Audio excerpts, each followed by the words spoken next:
네, 오늘 말씀 마태복음 5장 38절부터 42절까지 보겠습니다.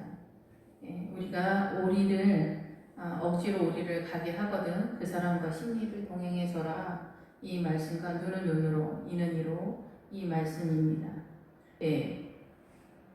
악한 자를 대적하지 말라가 이제 주제가 될 수 있는데, 우리가 선한 일을 하는 것, 그 부자가 그 거짓 아사로에게 구제를 하지 않는 것으로 심판을 받는다. 우리가 이제 보통은 그렇게 얘기를 하는데, 우리 일상의 삶 속에서 그 부자가 거짓 아사로를 구제하지 않으면은 이렇게 당연히 하나님의 백성다움이 아니다 이렇게 선언할 수 있지만은, 궁극적으로는 그 부자는 목회자와 같은 복음에 대한 풍성함을 갖고 있기 때문에 날마다 주 안에서 연락하는 잔치를 벌리는 것 같은 행복한 삶을 사는 사람이 거짓 생명에 비칠 생수가 흘러가지 못하는 성도거나 아니면 모르는 자에게 복음을 전해주지 않는 것에 대한 책임을 묻는다 이렇게 볼 수가 있습니다. 그래서 그 거짓은 죄로 인해서 종기가 나는 문둥병 환자와 같은 그런 상태가 있는데, 그러한 자들에게 복음을 나눠주지 않는 것에 대한 물음이다라는 것입니다. 오늘도 마찬가지 그런 맥락에서 눈은 눈으로 이는 이로 갚으라 하였다는 것을 너희가 들었으나, 눈은 눈으로 이는 이. 옛날에는 우리가 이제 그 종들이 있을 때 그 주인이 성격이 난폭하고 가격한 그런 경우가 많았죠. 그래서 이렇게 복음이 들어가지 않은 나라는 지금도 다 구약의 시스템 속에서 살고 있기 때문에 남편이 이 집안의 완전한 사단의 통치권 속에서 왕의 권세로 살아가죠. 집집마다.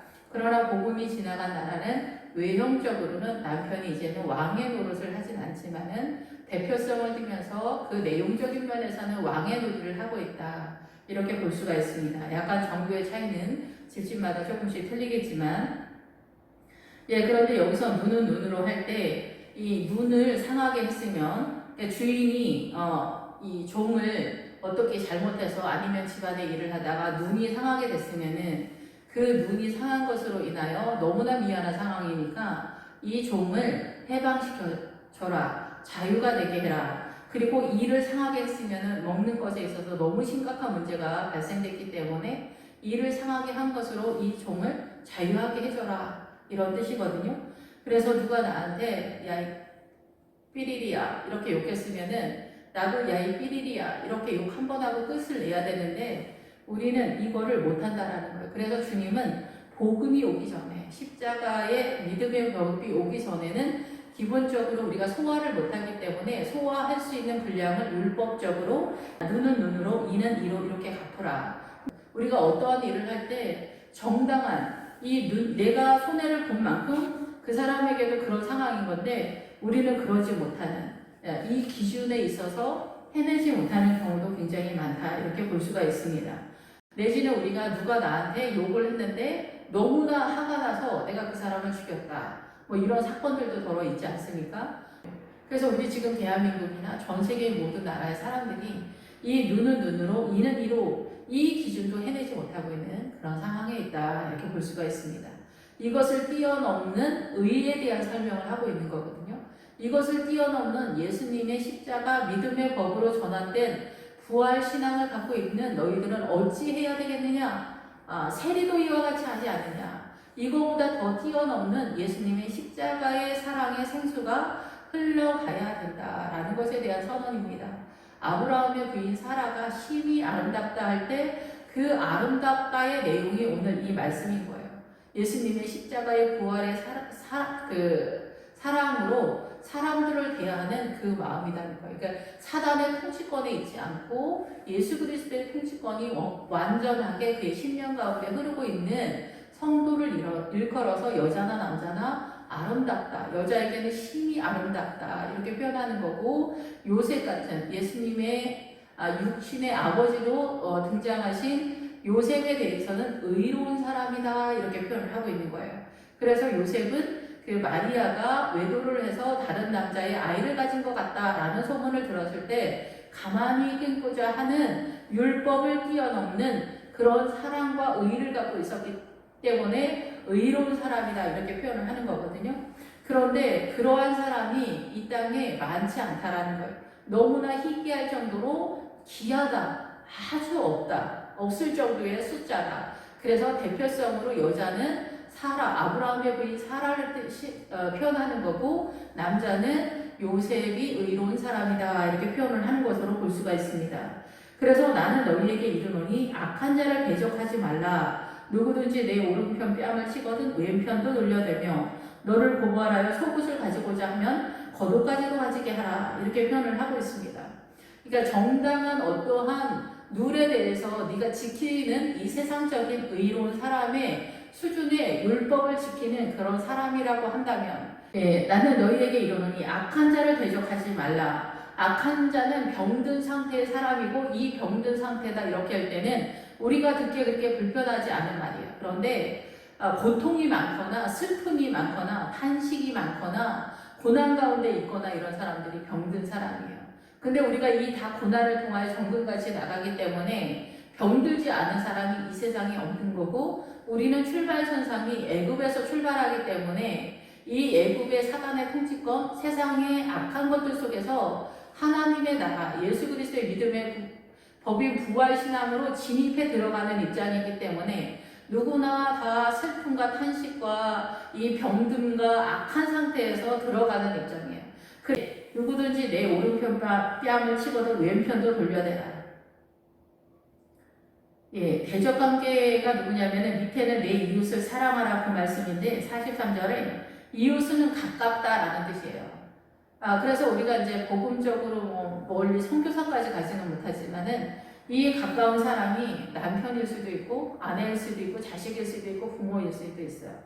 교회의 형제 자매, 직장 동료들, 학교 친구들 여기에서 크게 벗어나지를 못해요. 사람들마다. 그런데 보통은 가정 속에서 부부 사이가 안 좋으면은 이 세상에서 가장 강력한 대적 관계가 되고 원수지간이 되잖아요. 그럼에도 불구하고 우리는 서로의 이익을 위해서 이혼하지 못하는 그런 상황이 자식 때문이라도 이제 발생하기 때문에 억지로 살게 되어지는 동행을 요구하는 그런 삶을 살기 때문에 참으로 어렵다 이렇게 볼 수가 있습니다. 그래서 오른편 뺨을 친다라는 것은 무슨 뜻이냐면 실제로 오른편 뺨을 맞았을 때 왼편도 돌려댈 수 있는 그런 그 선한 선량함을 보여라, 온유함을 보여라 이렇게 볼 수 있겠죠. 이 기본적인 이 상태는 문자적으로 그대로 나타나지만 이 문자적인 그대로에 나타나는 이 메시지가 뭔가를 볼 때 내 오른편 뺨을 때렸을 때 이 뺨은 부드럽다라는 뜻이거든요. 그리고 오른편은 받아들이다, 권위나 명예를 말해요. 그런데 이 오른편 뺨까지가 오면은 좋은 뜻인데 여기를 친다는 거죠. 오른편 뺨을 친다예요.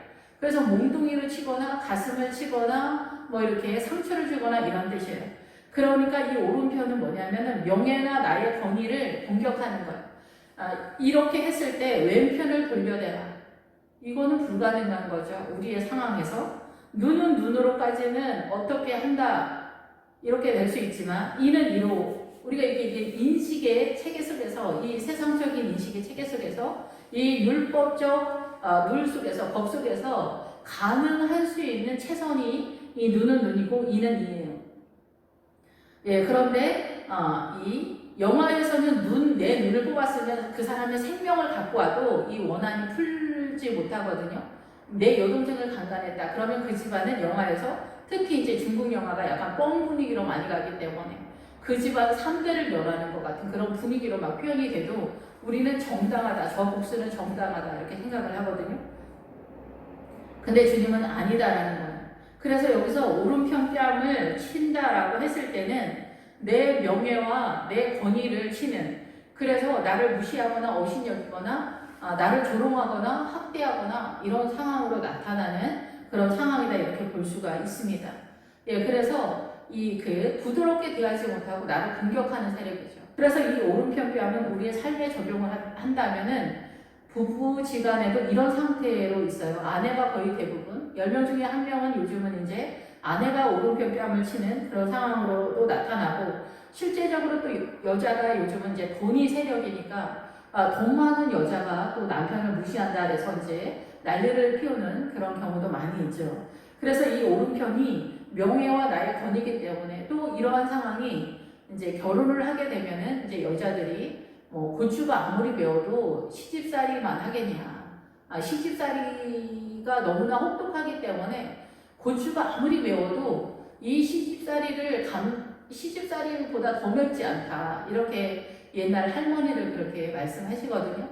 예, 그런데 요즘은 이제 옛날 할머니들보다는 훨씬 더 그 시집살이가 이제 덜한 그런 상태이고 또 여기에 우리 사단적인 그런 악한 것도 이제 가미되는 그런 상황인데 그래서 이것이 그 억지로 가게 할 때 억지로 우리를 가게 할 때 이게 항상이다 계속이다 연속해서다 이런 뜻이 있어요.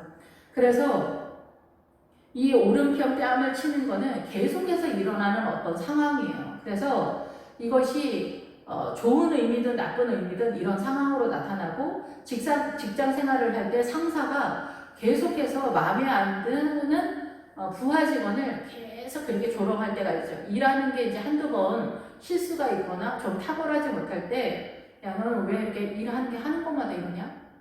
일 좀 한번 잘해봐. 좀 정신 못 차리네. 막 이렇게 하면서 계속 사람들 많은 데서 또 사람이 없더라도 마찬가지지만은 근데 일을 못하는 사람은 또 늘 사고를 치는 경우도 있긴 있지만 여기에서 참아내라는 거, 감당하라. 근데 계속해서 구박을 당하면 이 사람은 계속 뺨을 맞는 것 같은 그런 상황이거든요. 그럴 때 너희가 왼편도 돌려내라. 옛날에 제가 이제 결혼을 했을 때 하나님은 저한테 무슨 말씀을 하셨냐면은 너는 아무 말도 하지 마라. 그런 얘기를 하셨고 너는 쉬려고 하지 마라. 그런 얘기를 하셨었어요. 예, 그래서 우리가 이제 쉬려고 하면은 난 쉬어야 되는데 난 너무 피곤한데 이렇게 생각하잖아요. 그러면 시험이 들잖아요. 근데 쉬려고 하지 않으니까 시험이 훨씬 덜 드는 거예요. 근데 제 안에서는 서름이 복받쳐 올라오는 그런 상황이 많았었던 것 같아요. 예, 그래서 인권이 허락이 안 되는 것 같은 그런 어떤 상황인 거예요. 근데 이게 지속적으로 나타나게 돼요. 지속적으로 나타나기 때문에 너무나 숨이 막히고 죽을 것 같은 거예요. 서름이 복받쳐 올라오는 그런 상황들이 굉장히 많죠. 뭐 가난이든 자식이 속썩이는 것이든 이 세상에 오만 거에서 지속적으로 계속해서 고난이 이어지는 경우가 사실상 되게 많습니다. 그리고 제가 저희 아버지 몸이 아플 때 엄마는 식당 하시고 제가 이제 저희 아버지 병간호를 하게 됐는데 그때 너무 힘들었어요.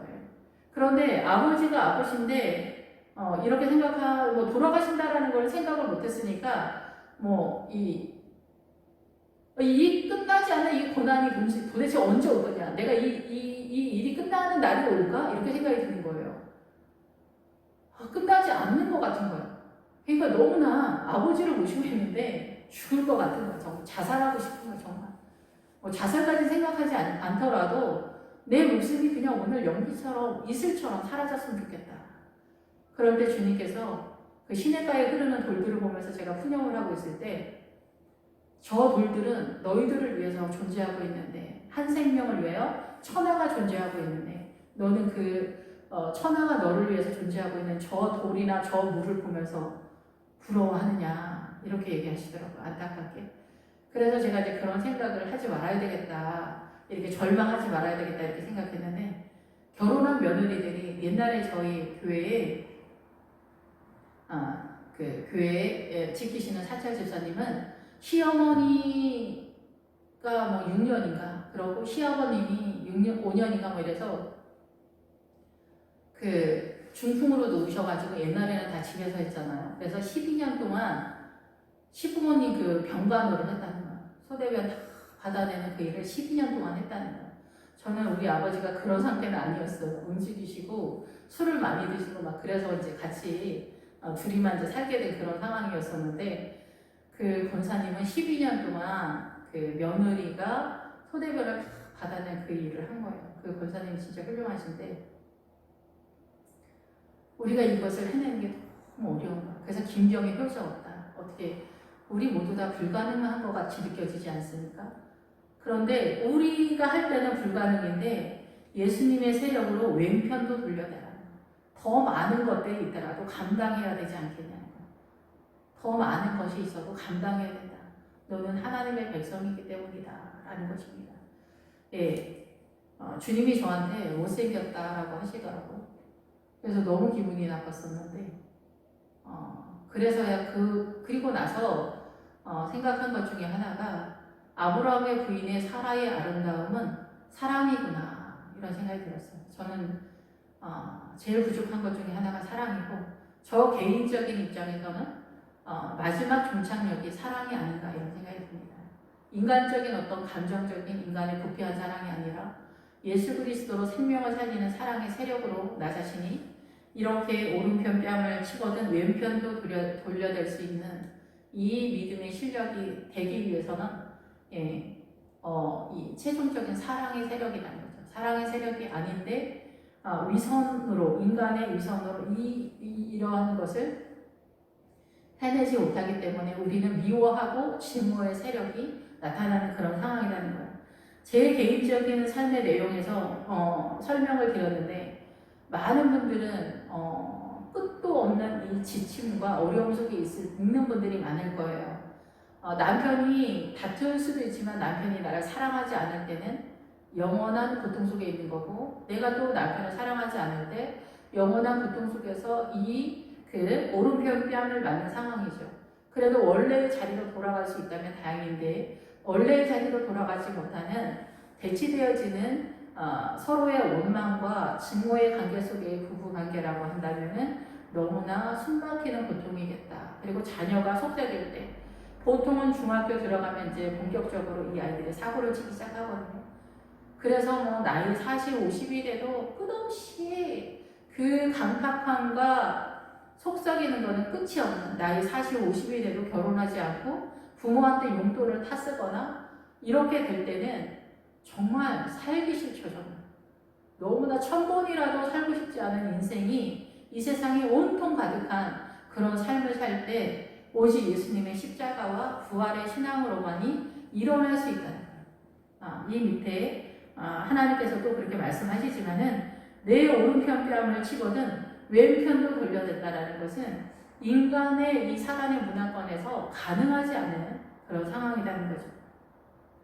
오직 믿음 안에서만 가능한데 네가 믿음의 딸이냐 믿음의 아들이냐 그런다고 한다면 왼편도 돌려대라 이러는 거예요.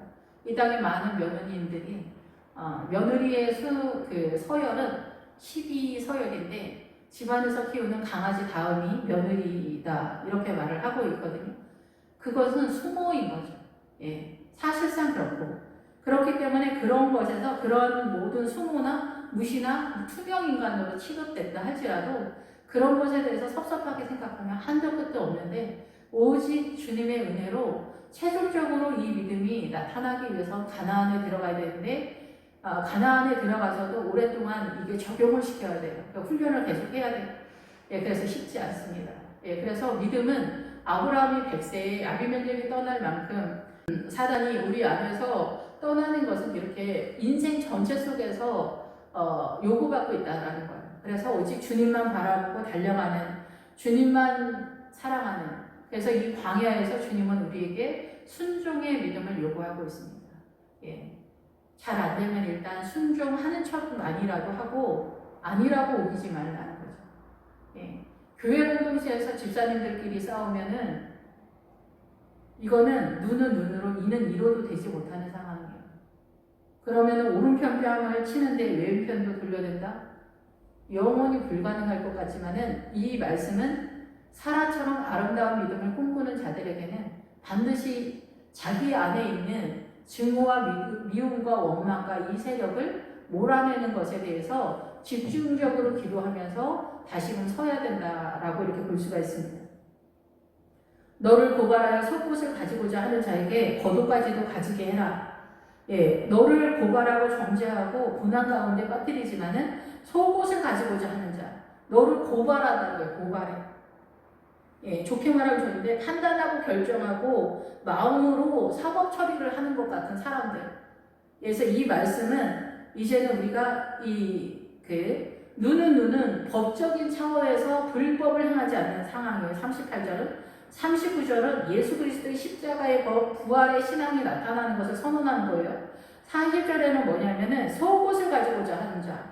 이 속옷을 가지고자 하는 자가 하는 증세가 고발을 하는 거라는 거예요.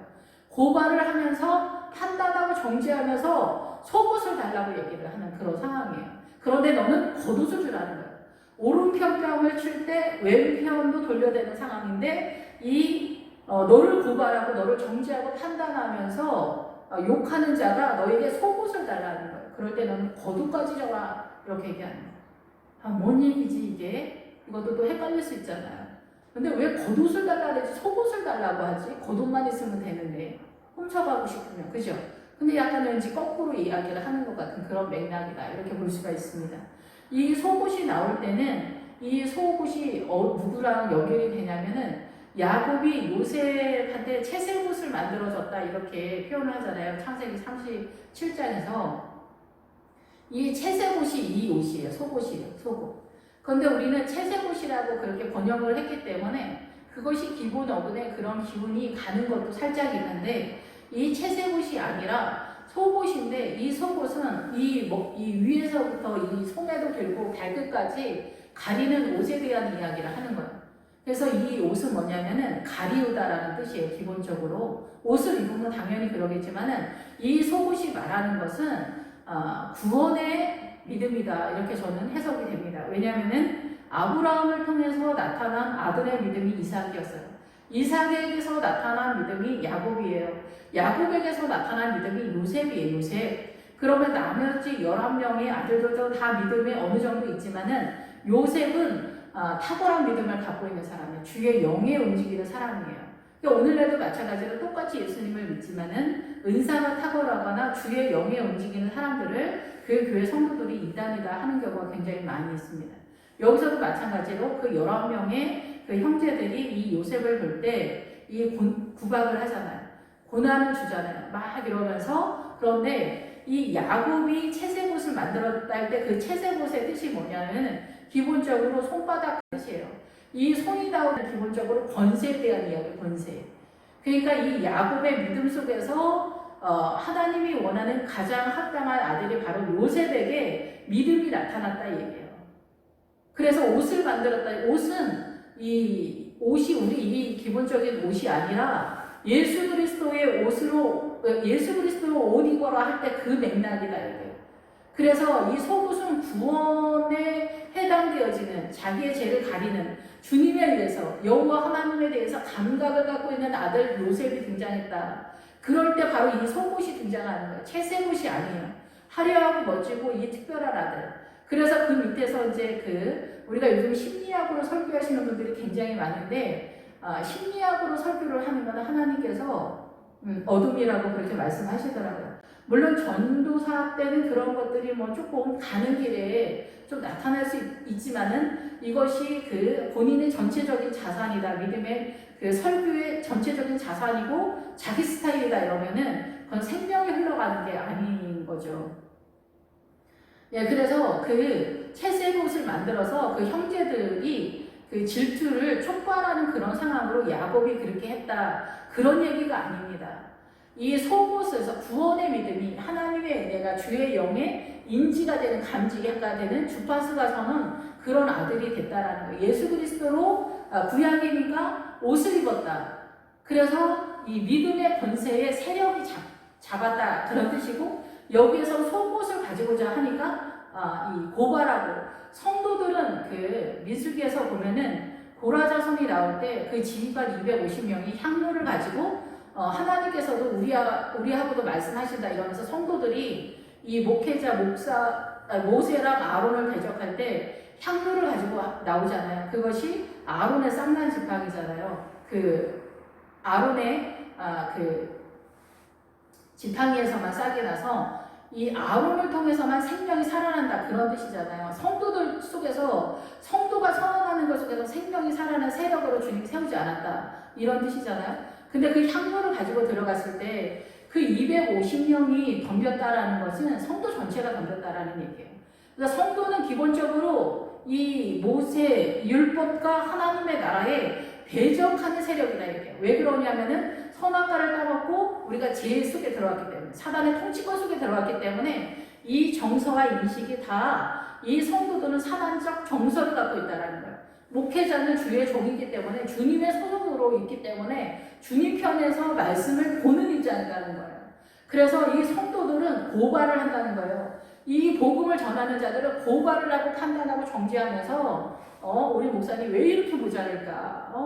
뭐 하나 마음에 드는 게 없네. 이것도 마음에 안 들고 저것도 마음에 안 들고 이렇게 고발을 하면서 비난하고 소송을 건다 이거예요.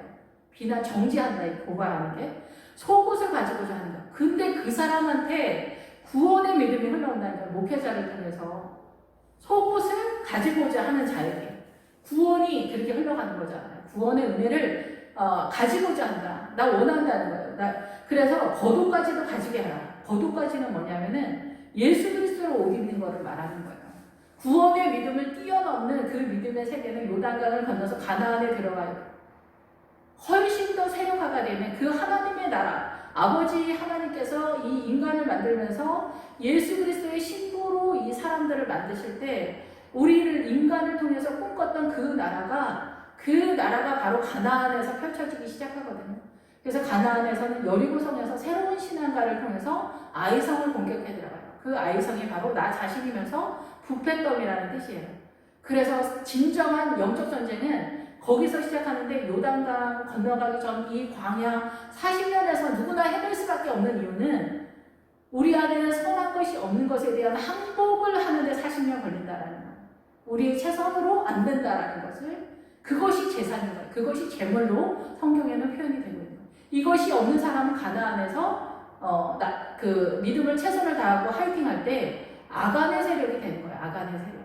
단순히 우리가 생각하는 도둑질의 개념이 아니라 왜곡된 신앙관을 갖고 있는데 이 광야에서는 아간의 그 스타일이 맞았어. 어차피 우리는 잘 뭘 모르니까 광야의 신앙으로 갖고 있으니까.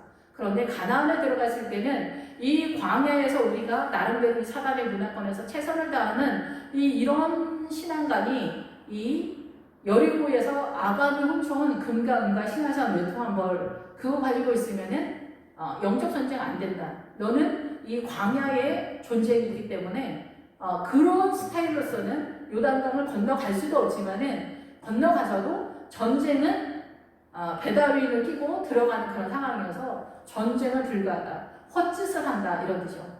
해도 아무것도 아니다. 공허하다. 허무하다 이런 상태가 된다는 거예요. 우리가 신앙관을 제대로 잡는 게 제일 중요한 거죠.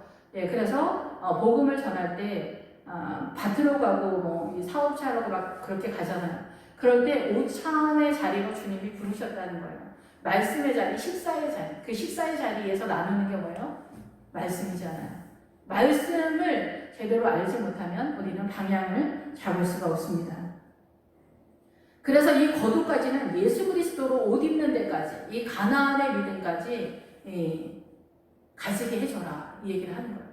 이 말씀은 우리가 생각하는 기본적인 오래 참으라, 착한 척해라, 잘 참으면 거두까지 져라, 구제를 잘해라. 구제는 어느 나라, 어느 민족, 어느 종교에도 다 있는 거예요. 구제는 기본적으로 우리가 사이드에서 반드시 크리스찬이면 해내야 되는 거예요.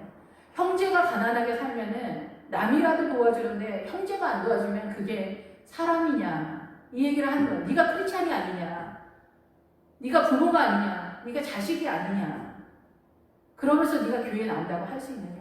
형제나 부모나 자식이나 가난하면 좀 도와줘 얘기를 하는 거예요. 뭐 그 집 살림 다 살아주라는 게 아니라 가끔 명절이나 뭐 할 때 어려운 거 없어? 언니 생일인데, 아니면은 오빠 생일인데 뭐 옷이라도 한 벌 사입어. 그냥 돈 주면 또 서로 민망할 수도 있고 또 자존심 상한다고 할 수도 있으니까 그러면 생각하는 대로 뭐 50만 원이든 100만 원이든 나도 어렵지만은 내가 어려우면 뭐 그렇게까지 할 필요 없겠지만 내가 조금 여유가 있다면 그렇게 하면 좋다는 거죠. 근데 우리는 돈에 너무나 진짜 영혼을 팔았기 때문에 돈 많은 돈 10만 원, 돈 20만 원에도 부모 자식 간에도 벌벌 떨고 정신이 막 돌아오는 거예요. 자식한테 돈 주면서도 이 간을 빼주는 것 같고 심장을 빼주는 것 같이 반응을 해서 해야 되겠습니까? 돈이 피 같다라고 하면서 그렇게 해서 되겠습니까? 내가 비록 길에서 객사할지라도 그러면 안 되는 거지 사실은. 그런 것이 복음이라고 말할 수는 없는 거예요. 그건 사이드에 있는 거고 어느 종교나 어느 사람이나 이방인이나 세리도 이와 같이 하지 않느냐. 하는 것들을 크리스찬들이 그것도 못한 데서야 너희가 어찌 나를 믿는다 할 수 있겠느냐. 사단의 세력 속에 있는 사람도 하는 것을 너희가 못하면서 너희가 나를 믿는다, 나 예술쟁이야 이렇게 말할 수 있느냐. 그게 아니다. 그게 아니야. 복음을 이야기해. 부자와 거지 나사로도 마찬가지. 복음을 전해주라는 거. 복음을. 생명을 전해주라는 거죠. 이 복음을 전해주는 거는 생명을 전해주는 거잖아. 생명이 살아날 수 있도록. 정작 그게 제일 중요한데 요즘 이제 또 어쨌든 그렇습니다. 그래서 거도까지도 가지게 하면 이 거도까지도 가지고 있는 목회자여야 속옷을 내어주고 거도도 내어줄 수 있겠죠. 목회자 자신이 너무나 힘이 없다, 연약하다 이러면 겉옷을 자기도 갖고 있지 못하면서 속옷도 못 준다. 속옷도 못 줘. 구원의 은혜의 믿음도 세우지 못한다. 목회자가 약하면 구원의 믿음도 못 세운다. 근데 이 속옷을 달라고 하는 자들이 고발을 하고 들어온다는 걸 정죄하고 판단하면 우리 목사님 너무 이상하다. 모자르다. 우리 목사님 좀 이상한 것 같잖아. 이렇게 하고 들어올 때 이 목사가 빈정상하는 거야. 그래서 그래도 복음을 전하지만은 기분이 나쁘면은 복음이 은혜가 잘 안 되는 그런 상태가 되는 거죠. 그러니까 교회에서 맨날 싸우고 트러블이 생기고 충돌하고 성도들은 어차피 고발하는 세력으로 나타나게 돼요. 또 누구든지 너로 억지로 우리를 가게 하거든. 억지로 시킨다. 억지로. 여기 이제 더 심각해졌어요. 오른편뺨을 때리고 구원을 달라고 하면서 욕하면서 여기서는 우리를 같이 가자 이렇게 얘기하면서 억지로 하는 거예요. 강제로 항상 계속 지속적으로. 어렵죠. 이거 중에서 제일 어려운 게 부부 사이가 아닐까 이런 생각이 들어요.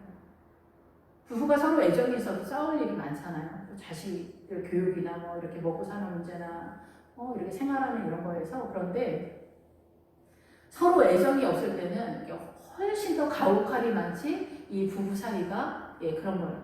그리고 이 부부 사이가 좋아도 믿음이 한 주 그 아내가 생명이라는 세력이잖아요. 하와가 생명이라는 뜻이고 천국의 믿음 가나안의 희족 속의 기본 어근이 생명의 장소라는 뜻이 같은 기본 어근을 쓰고 같은 단어. 그래서 아내들의 믿음이 연약하잖아요. 믿음 있는 채 말고 진짜 믿음의 세력가여야 된다는 믿음, 현숙한 여인, 착한 스타일 말고 잠언에 그거 말고 하나님의 나라에서 하나님의 생명을 끌어온다라는 뜻이 그 현숙한 여인, 잠언 31장에 우리 시대 착한 여자가 아니에요. 물론 수종 드는 것도 좋은 거죠. 좋은 건데 그거는 생명력은 아니에요. 누구나 이렇게 은혜가 되지만 생명력은 아닌데 그 생명력을 갖고 있어야만 그 집안이 살 수 있어요. 그렇지 못하면 아내가 쫄뚝발이가 돼요. 아내가 쫄뚝발이가 돼서 이 사명을 못하고 있다 이 얘기를 하는 거예요. 믿음이 있으면서도 이 믿음을 세우기 위해서 참아주고 수종드는 세력으로 들어가야지 기본적으로 여자는 남편의 밑에서 수종드는 여자다 이런 개념으로 들어가면 안 돼요. 똑같은 현상이지만 내용적인 면에서 믿음으로 내가 남편의 수종드는 여자처럼 남편의 난폭하고 가혹하고 잔인한 성격을 감당해주고 있느냐와 남편의 성격이 원래 대단해서 내가 그냥 수종드는 여자로 해줘야 평지풍부가 없고 집안이 조용해. 그리고 나는 훌륭한 여자야. 이거는 생명이 흘러가는 게 아닌 거예요. 똑같은 현상인데 내용이 전혀 틀린 거예요. 성령의 사람이 바람이 어디로 가서 어디로 가는 건지 모르는 것처럼 우리 인간의 눈으로만 판단이 된다 이게. 구별이 안 된다. 여기서 그래서 억지로 우리를 가게 하거든. 가게 하거든 할 때 아까 말씀드린 대로 항상 그런다. 항상. 남편이 항상 그렇게 하고 아내가 항상 나를 짜증나게 하고 막 이렇게 얘기하잖아요. 자식이 항상 오랫동안 그 습성을 못 버리고 계속 옆길로 가거나 내 욕심대로 안 가거나 내 욕심이 또 잘못됐으니까 또 생명의 길로 갈 때 부모가 또 그걸 반대하는 세력도 있겠지만 어쨌든 항상 내가 원하지 않는 어떤 지속적인 강제로 같이 가야 할 세력이 있다 이게. 우리를 같이 가야 하는 세력. 남편이나 부모나 자식이나 이 다 마찬가지잖아요. 우리 어렸을 때 우리 친구들끼리 그런 얘기 한 적 있어요. 저희 친구들 아버지들이 다 그렇게 술을 많이 드시는데 알코올 중독자가 대한민국에 몇 프로냐 막 그런 얘기 하다가 그 얘기가 나왔는데 우리 봐봐 100%잖아. 우리 몇 명 100%잖아. 이 얘기를 한 적이 있습니다. 그래서 부모가 자식들이 속삭이는 것보다 부모가 속삭이는 경우 굉장히 많습니다. 남편들이 차라리 가만히 있는 게 도와주는 거야 이런 말 많이 하잖아요. 여자들은 이제 이 전체적인 집안 살림을 하는 게 아니기 때문에 10명 중에 한두 명 사고치고 남편들은 이제 전체적인 살림 집안의 대표성을 띠기 때문에 이 사고를 치게 되면은 남자들 쪽에서 훨씬 더 많이 사고가 나는 경우가 있죠. 예, 그래서 어쨌든 이런 모든 꼴보기 싫은 짜증나 꼴보기 싫다. 저 목소리도 듣기 싫다 진짜. 얼굴도 꼴보기 싫다. 저 눈빛 너무 싫다. 막 이런 거 있잖아요. 이런 사람들 어디 있냐면 우리 집 식구들 속에 있단 말이에요. 교회 식구야 교회 가면 좀 안 보면 되고 피하면 되지. 교회 식구들도 그렇게 절대적인 세력은 아니거든요. 교회를 바꾸는 경우도 사실도 요즘은 되게 많기 때문에. 근데 부모 자식간, 형제, 교회, 직장, 또 직장 그만둘 수 없잖아. 동료 중에서 너무 안 맞는 그런 사람이고, 내가 왕따를 당할 수도 있고, 학교. 여기에서 벗어나지 못해. 우리 몇십 명이 안 돼요. 우리가 이 사랑해야 할 최종적인 사람들이 몇 명이 안 돼요. 이 지구에 있는 모든 사람을 사랑하는데 남편을 못 사랑하는 아내들, 아내를 사랑하지 않는 남편들, 이게 문제거든요. 지구 사랑하지 말고. 근데 이런 모든 것들이 문제예요. 이 오리를 같이 가기를 억지로 원하는 거야. 이혼하고 싶은데 자식 때문에 산다. 이게 억지로 오리를 가는 것 같은데 심리를 같이 가라는 거예요. 2배를 더 해주라는 거예요. 그러니까 오리가 문제가 아니라 심리를 가는 것처럼 오리가 1.5km 여기서 로마 마일로 하기 때문에 3km 옛날에 뭐 군대가 뭐 억지로 더 지원해서 동네 사람들한테 어떻게 해가지고 저쪽까지 지어다 줘라 어쩌고 한다고 그렇게 얘기는 해요. 역사적으로는.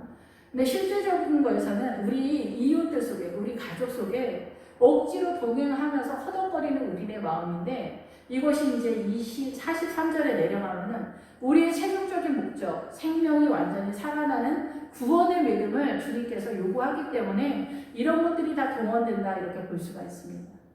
예, 그래서 우리가 부모를 또 우리가 이제 부모님이 젊었을 때 자식을 키울 때는 그냥 우리가 감당이 좀 수월한데 나이가 들어서 아까 말씀드린 대로 중풍 요즘은 이제 돈이 문제죠. 요즘은 이제 병원으로 다 모시는데 돈을 또 대기가 이게 쉽지 않잖아요.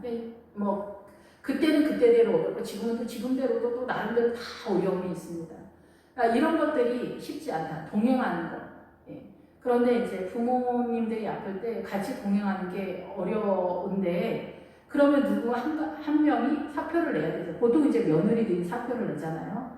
예, 그래서 요즘은 이제 며느리들이 이제 일어나는 나쁜 세력으로 일어나가지고 이제 이런 것들을 잘 안 하는 그런 시대가 되었는데 이 동행하는 게 굉장히 어려워요. 그래서 여기서 오리를 같이 가게 억지로 항상 계속 오랫동안 10년 이상 이렇게 되었을 때 우리 모두 너무나 지치거든요. 특히 부부지간에 자식 때문에 산다 이렇게 되면 너무나 어려운 동행이잖아요.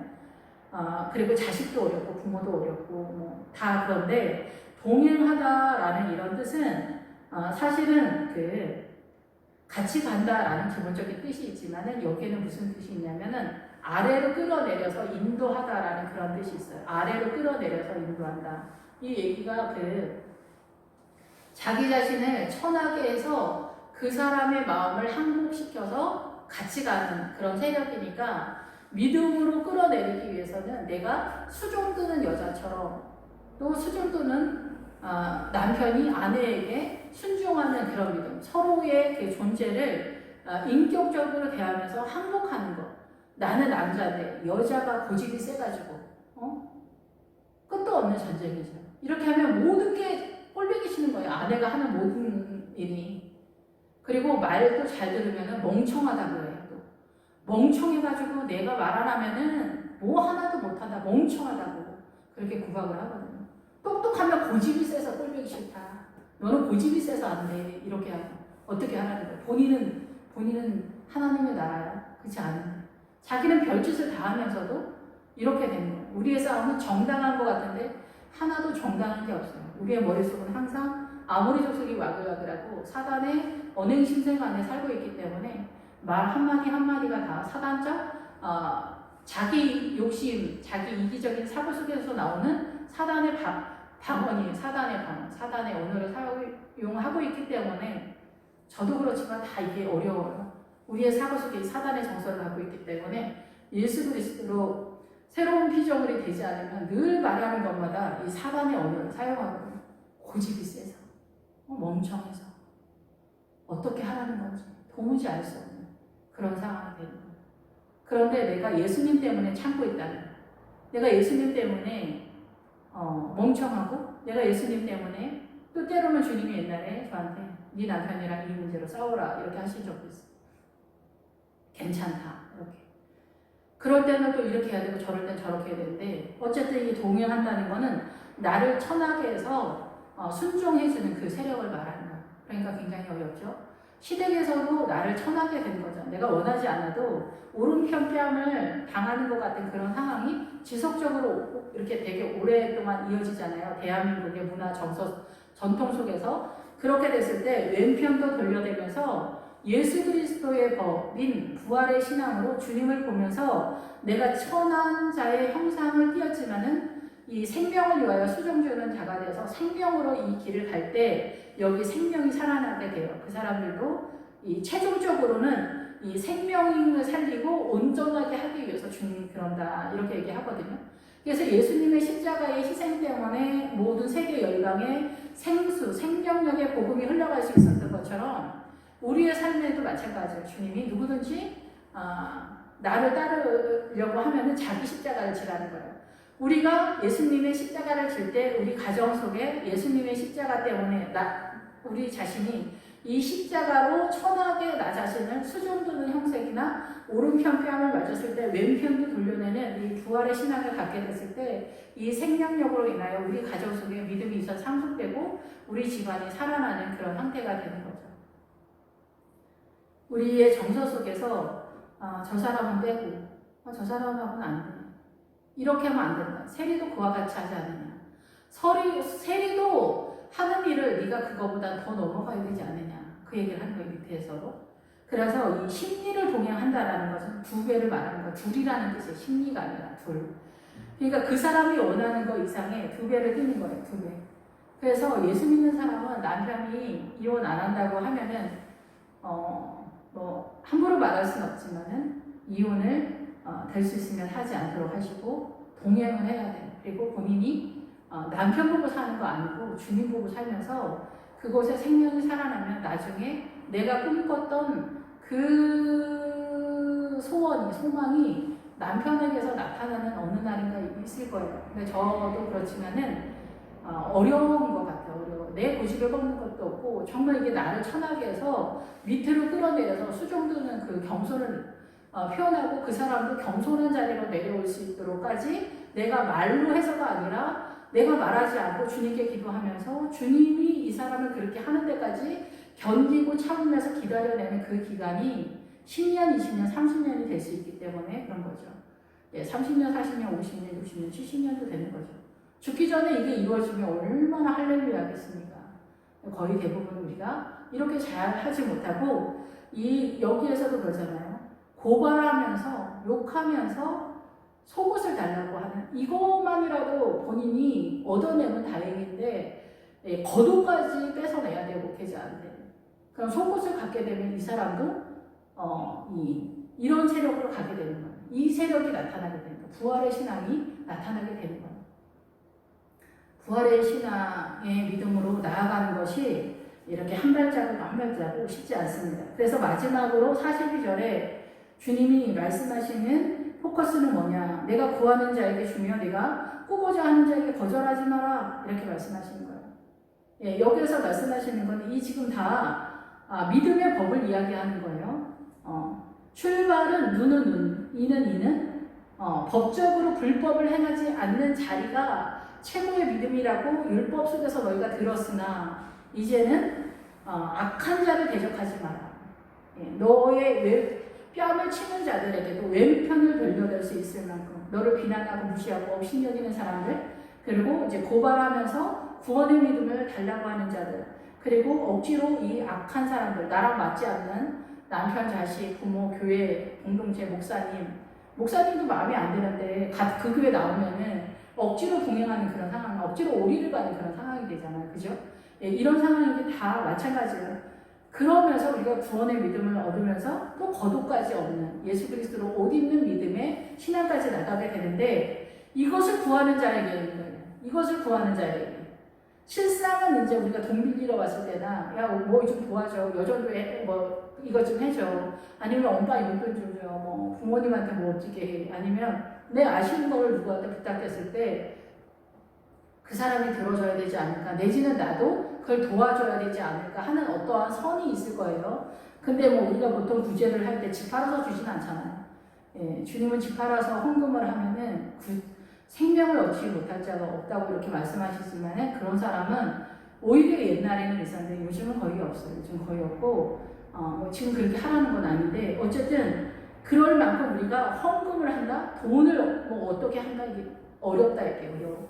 그런데 구하는 자에게 중요한 게 뭐냐면은 이게 이 구하는 자에게가 뭐냐면은 감추어진 어떤 것을 달라고 한다 이거예요. 감추어진 어떤 것을.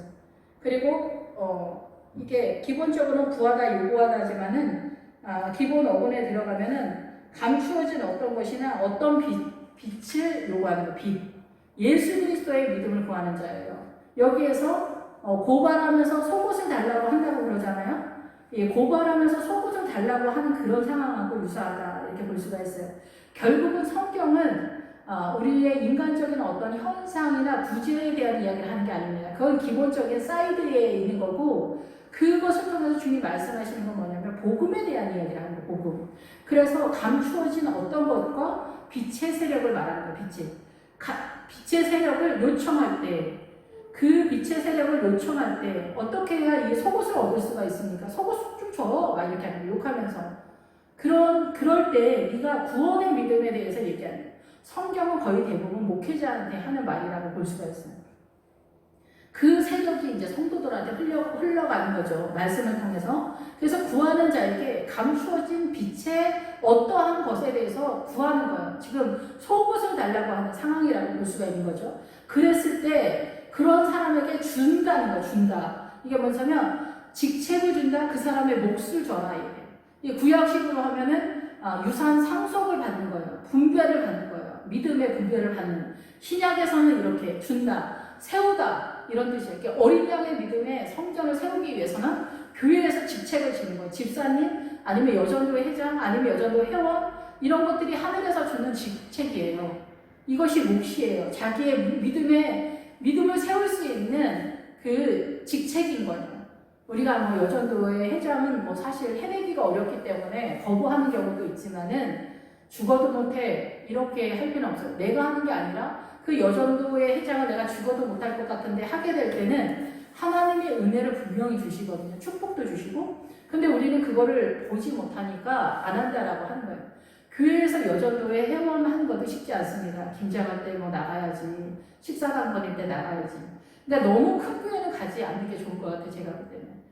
교회가 크면은 이 헌신이 어려워. 헌신이 어렵고 이 식당도 요즘은 이 성도들이 하지 않고 일하는 사람을 쓰더라고요. 일하는 사람을 주일날 교회에서 쓴다? 뭔가가 문제가 있겠죠? 예, 그래서 이런 것들이 우리가 그 다툼이 있기 때문에 그렇고 뭐 어려움이 있기 때문에 그러겠지만 함부로 말할 수는 없을지도 모르겠지만은 우리가 뻔한 것에서도 이 하나님의 뜻에 순종을 못하고 인간적인 방법을 선택하는 것, 이것을 일컬어. 이것이 아름답다, 금이라고 생각하는 것, 이것이 옳은 거라고 생각하는 게 아론의 금송아지의 믿음이에요. 우리가 정말 주님을 위해서 이게 제일 좋아. 시끄럽지 않고 좋아. 다 좋지 뭐. 너도 좋고 나도 좋고 뭐. 일석삼조야. 막 이런 식으로 얘기하는 게 의외로 아론의 금송아지인 거예요. 성도들이 원하는 대로 이 교회 정책을 하라는 거, 그것이 아론의 금송아지예요. 주님은 그걸 너무 싫어하는 거예요. 성도들은 그걸 금이라고 생각한다는 거예요. 성도들은 그게 믿음이라고 생각하는 거예요. 이게 옳은 거라고 생각한다는 거예요. 아론은 알잖아. 아니라는 거예요. 목사는 알잖아. 아니라는 거예요. 그러면 둘 다 죽는 거예요. 아론의 금송아지를 만들었을 때 둘 다 죽는 거예요. 최종적으로. 인생 전체 속에서 이 아론의 금송아지를 세웠는데 우리가 믿음을 어디로 띄어야 되는지 너무 많이 모른다는 거죠. 지금도 이제 사단은 여러 각도에서 우리를 공격해 들어오는데 우리는 알지 못한다라는 거. 늘 말씀을 드리지만 가나안의 7족속 중에서 아모리 족속인데 아모리 족속이 7성읍 7왕으로 되어 있는데 그 성읍의 첫 번째 가장 강력한 세력으로 예루살렘 성읍의 아도니세덱, 예루살렘 평화를 사단이 쓰고 있고 아도니세덱 공의를 사단이 쓰고 있다는 것입니다. 우리가 만드는 이 성도들이 외치는 평화, 성도들이 외치는 의, 다 아론의 금송아지예요. 금은 예수님을 상징하고 있잖아요. 성도들이 금이라고 생각하고 옳은 거라고 생각하고 예수님의 뜻이라고 생각했던 그 모든 것, 성도에게서 나오는 거는 아론의 금송아지라는 거예요. 성령님이 말했으면 얘기 틀려질 수도 있지만 주님은 성도를 통해서 교회를 끌고 가지 않아요. 은사가 1000개를 갖고 있어도 성도를 통해서 교회를 끌고 가진 않는다 이거죠. 그 성도가 목사님에게 조언을 할 수도 있겠죠. 하나님 특별히 말하라고 했다고 한다면 기본 정석은 아니다는 거예요. 목회자가 대단하다는 얘기가 아니에요.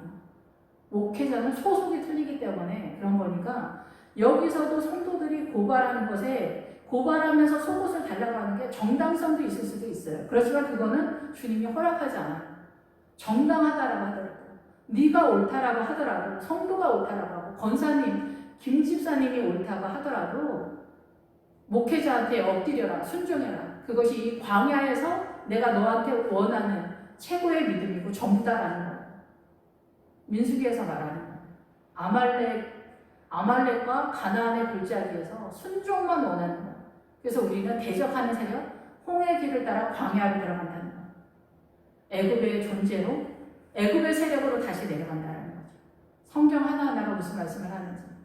여러분이 피를 토하면서 옳다라고 생각하는 그거 아론의 금송아지예요.